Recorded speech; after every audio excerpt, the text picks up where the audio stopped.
Are they working? Yes. Let's take a look at the unemployment rate. So here's the unemployment rate since the year 2000. Obviously we had a big spike in 2020. Right now it's 3.8%. Okay, how does that hold up? The average since 2000 is 5.99%. Okay, what does this mean? There are 45 million people in the on-deck circle who want to buy now, who are paying a fortune in rent, and almost all of them are working. Now, what I will also tell you, and I don't have all the time, but I can get into it with questions, if you put up that graph for a second, case, this is why the Fed policy has failed. And this is why when you have political parties, like in California we have one political party that decides everything. Let me tell you this, be careful when you get everything you want. It sucks. We actually do real well when we have to negotiate and talk things out. Divided government, multiple points of view, and fight it out and reason it out. That's when things go well. So the problem is the Fed is made up of 12 members, 11 who form to Keynesian philosophy and one who's a supply sider. So they've made their decisions accordingly. The number one reason for the Fed increasing rates is to bring down employment. You see, the more unemployed people they are, the cool off the market puts it into a stalled small recession, the soft landing you've heard about, and then that takes care of inflation. So the largest, highest, furthest ever interest rate hikes have not worked. Are you guys hearing me? Mm-hmm. And that's why they're terrified to reduce the rates, because they're expecting a hot market, and there will be one. It's just going to be a little different than they thought. Are you telling me a middle-aged real estate trainer knows more than the Fed? Damn right. Here's where we're going. Let me show you this. Because I'm not attributed to a political party. Okay? The Fed, they have to, their bosses are political people who appoint them. Okay, my boss is you. Okay, and you guys decide to hire me or fire me every month. Does that make sense? Yeah. Some did. The ones who did will be happy they did. Here's why they got to change the rates. We have a thing called debt. These treasuries, these interest rates we're talking about, right now the government is paying me to give my cash to the government, and they pay me 5.49%.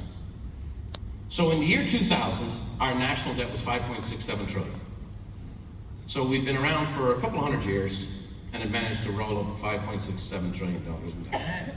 And in the last 20 years, we've gone from 5.67 to 31.5. So we have a six-fold interest increase in debt. Okay.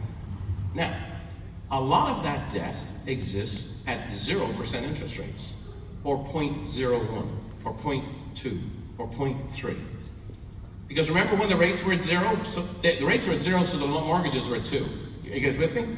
So the Fed was basically borrowing money themselves. People were buying treasuries and getting almost nothing for it. Now, here's what we have. The 12-month treasury is at 5.49% today, and the 10-month treasury is currently 4.7. So let me tell you what the deal is.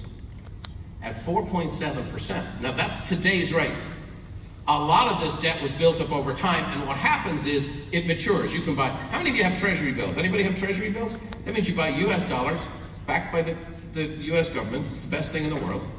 And it pays you a guaranteed rate. And in states like the People's Republic of California, I don't have to pay state income tax on the money. So it's even higher rate than 5%. So it's a no-risk investment that pays quite a lot. And I have money involved in it. There's people who have billions involved. Tens of billions. Other governments, the US currency, the currency of the world. Go back to it for a sec, Case. What's happening is this debt is getting replaced. So they're here now, they're at 31. Some of their debt is from the days when there was 5. And what's happening is bit by bit, these things are maturing and they're having to get the more expensive rate. So imagine this, it's a mortgage that every time one of their treasuries expires, they're replacing it with, they're going from 0% to 5%, 0% to 4%, 0.1% to 4.79. Are you guys catching what I'm saying? This year, the payments on the debt will be 120% of what we make.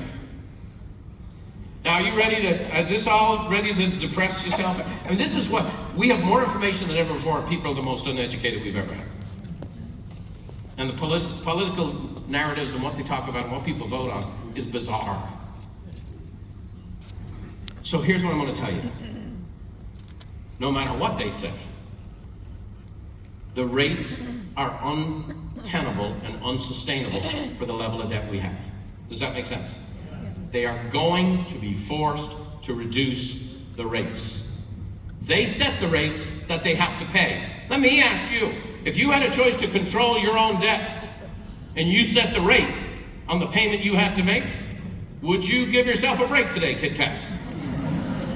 Now, there's a lot more to be said on that, and there's all kinds of covers and things I can talk about, and climate policy is playing a bigger role and all these types of things, but at the end of the day, they're going to cut the rates.